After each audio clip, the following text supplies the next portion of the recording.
یہ تین چیزیں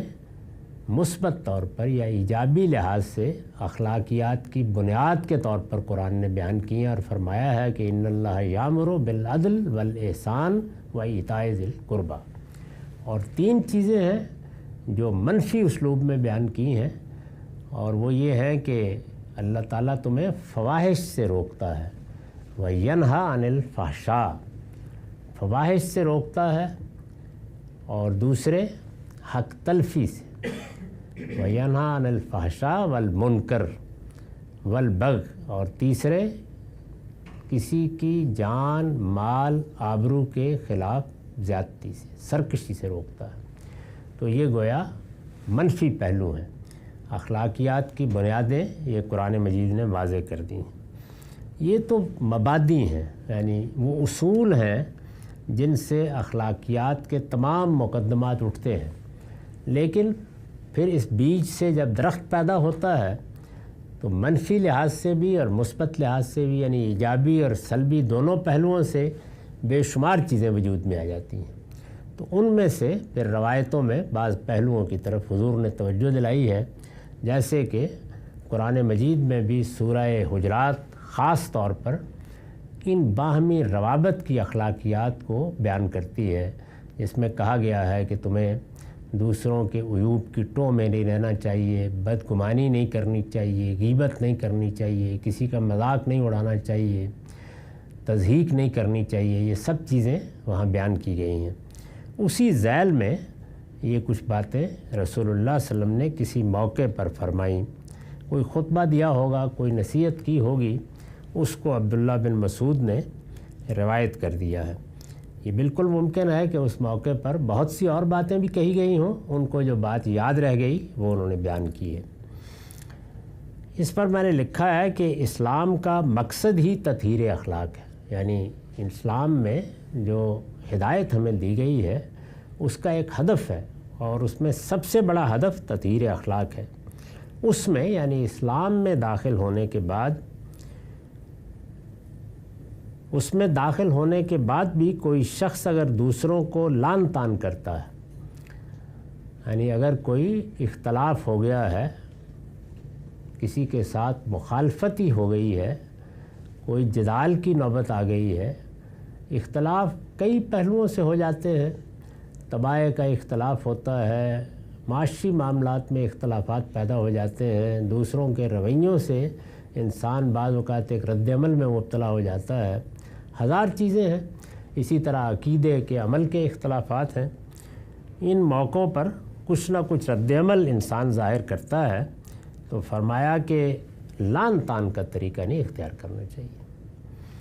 یعنی جو بات ہے بس وہ بات کہیے۔ چنانچہ اسی سے ہمیں یہ تعلیم ملتی ہے کہ ہم جب کسی پر نقد کریں گے تو یہ نقد ہمیشہ کسی کے نقطہ نظر تک محدود رہنا چاہیے، کسی کے اعمال تک محدود رہنا چاہیے۔ اس نقد میں اس سے آگے بڑھ کر آپ اگر کوئی بات کرتے ہیں، کوئی شخص اللہ نے کیسے بنایا ہے وہ زیر بحث آ جاتا ہے، اس کی شکل و صورت پر کوئی تبصرہ کر دیتے ہیں، اس کے آباء و اجداد کو کوئی بات کہہ دیتے ہیں، اس کی ماں بہن کو کوئی گالی دے دیتے ہیں، سب و شتم شروع کر دیتے ہیں، یا لعن طعن کی کوئی اور صورت اختیار کرتے ہیں، تو یہ ہمارے دین میں ایک بڑا گناہ ہے۔ چنانچہ فرمایا کہ کوئی شخص اگر مسلمان ہے تو اسے سمجھنا چاہیے کہ مسلمان صرف وہ نہیں ہوتا کہ جو ایک کلمہ پڑھ لیتا ہے، بلکہ کوئی مسلمان دوسروں کو لعن طعن کرنے والا نہیں ہوتا، یا بدخلق اور فوش گو ہے، یعنی لوگ اس سے گھبراتے ہیں، کچھ معلوم نہیں کہ یہ کس لب و لہجے میں بات کرے گا۔ کسی شخص کے بارے میں اگر یہ احساس پیدا ہو جائے کہ اس سے بات کریں گے یا کوئی اختلاف ہو جائے گا یا کوئی ایسا معاملہ پیش آ جائے گا، تو اس نے غلاظت سے بھرا ہوا جھاڑو ہاتھ میں پکڑا ہوا ہے، معلوم نہیں کیا کرے گا، تو یہ بدخلقی ہے۔ تو فرمایا کہ بدخلقی کسی مسلمان سے صادر نہیں ہو سکتی۔ اسی طرح فحش گو، یعنی وہ چیزیں کہ جو زبان پر لانا شرفاء کا طریقہ نہیں ہے، اور خاص طور میں جنسی اعتبار سے بعض چیزوں کو ہدف بنا کے جس طرح ہمارے ہاں سب و شتم کیا جاتا ہے تو یہ فحش گوئی ہے. اس کو بھی حضور نے فرمایا کسی مسلمان کے شایان شان نہیں ہے. تو اس کے صاف معنی یہ ہے کہ وہ در حقیقت اسلام میں داخل ہی نہیں ہوا. یعنی اگر کوئی آدمی یہ کرتا ہے یہ کوئی قانونی بات نہیں ہے جو فرمائی گئی ہے، بلکہ حقیقت کو بیان کرنا ہے کہ تم اپنے آپ کو مسلمان کہتے ہو لیکن اگر تمہارے اندر یہ چیزیں ہیں تو سمجھو کہ تم اسلام میں داخل ہی نہیں ہوئے. اس کے لیے اسلام محض ایک نام ہے جو اس نے اپنے لیے اختیار کر لیا ہے. اگر اسلام کو سوچ کر سمجھ کر اختیار کیا ہے تو پھر یہ نہیں ہو سکتا کہ ایک مسلمان بھی ہو، وہ دوسروں پر لعن طعن کرے، وہ بدخلق ہو، وہ فحش گوئی کرنے والا ہو. یہ بات حضور نے بیان فرمائی. وآخر دعوانا الحمدللہ رب العالمین.